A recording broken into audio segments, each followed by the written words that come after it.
At ito naman si Lagdameo. Alam mo, Adre, kaibigan tayo. Tagal yung kaibigan, halos gabi-gabi nakikita tayo dyan si kay John Villar na inungman. Lagdameo, huwag mo akong pilitin. Kayo ni Bongbong. Magbarkada kayo. Alam ko yan. Huwag mo akong pilitin na bubuga ako dito na masaktan kayo lahat. Kayo, anong alam mo? Aral ka sa London School of Economics? Anong alam mo sa politika? Anong alam mo sa damdam ng isang mayaman kayo, umakyat kayo dyan.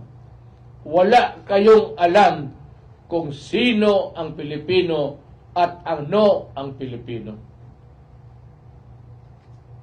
So, do not be a smart ass.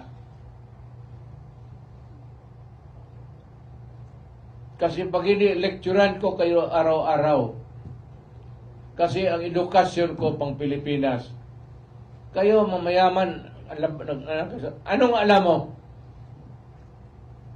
Pakantahin kita ng bayang Magilaw. Sige daw. Lahat. Ako'y Pilipino. Sige. Alam ko wala. Sigurado yan. Anak kayo ng mga mayaman. Apo ka ni Florendo. Yung lupa na yan ang nakuha ninyo sa penal colony hanggang ngayon. Nasa inyo pa rin yan. Hindi inyo yan, sa gobyerno yan. Dapat itapos at yung lupa na yan ibigay sa mga tao. Dapat na land reform na yan, ang laki-laki na. Don't you realize na yumaman kayo, gumamit kayo ng lupa ng gobyerno, ng rental doon. Ayun. Gamitin nyo ang politika. Bakit? May pera kayo eh.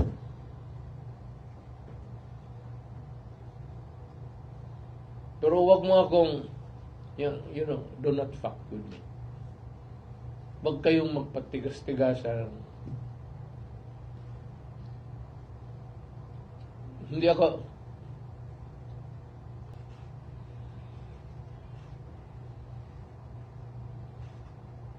isang mahirap lang.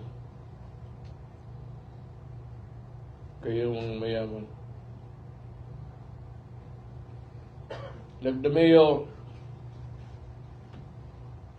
pagbaba mo sa Malacanang, one day it will end. Nandyan ako sa dulo ng Malacanang. I would choose yung saan lumuhod yung nanay ni Rizal, begging for the life of Rizal sa Espanyol. Doon kita hintayin. I'll make it symbolic for everybody. If you enjoyed this content, let us know. Like this video, share it with others who might be interested, and follow us for more.